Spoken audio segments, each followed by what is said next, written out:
పింఛన్ల పంపిణీపై చంద్రబాబు సమీక్ష. పింఛన్ల పంపిణీపై 88.5% మంది సంతృప్తి. అన్నా క్యాంటీన్లు బేష్, బస్టాండ్లో సౌకర్యాలు ఆదమం. అభిప్రాయ సేకరణలో ప్రజల మనోగతం. పింఛన్ల పంపిణీ, దీపం గ్యాస్ సిలిండర్లు, ఉచిత బస్సు ప్రయాణం తదితర పథకాలపై అత్యధిక ప్రజలు సంతృప్తిని వ్యక్తం చేశారు.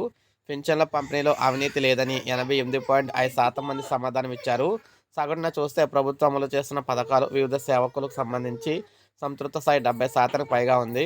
2024 జూన్ నుంచి వివిధ పథకాలు, కార్యక్రమాలకు సంబంధించిన సేవలపై ప్రభుత్వం క్యూఆర్ కోడ్, ఐవీఆర్ఎస్తో పాటు వివిధ మార్గాల్లో ప్రజల నుంచి అభిప్రాయాలు సేకరించింది. ఇందులో దీపం పథకం, ఉచిత గ్యాసు, ఆర్టీసీ ఉచిత బస్సు ప్రయాణం కార్యక్రమాలపై కూడా అధిక స్పందన లభించింది. ఆర్టీసీ బస్టాండ్లో సౌకర్యాలపై అధిక శాతం ప్రజల అసంతృప్తి నెలకొంది.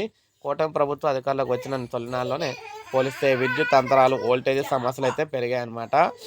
పట్టణాలు, పంచాయతీలో పెద్ద సేకరణ అంటే చెత్త సేకరణ అంతంత మాత్రంగానే ఉందని సర్వేలో తేలింది.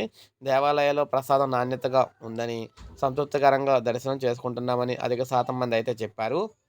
ముఖ్యంగా పెన్షన్లకు సంబంధించి రాష్ట్ర వ్యాప్తంగా అందించే ఎన్టీఆర్ భరోసా పెన్షన్లు ఏవైతే ఉన్నాయో ఈ పెన్షన్లకు సంబంధించి ప్రజలైతే సంతృప్తి వ్యక్తం చేస్తూ ఉన్నారన్నమాట.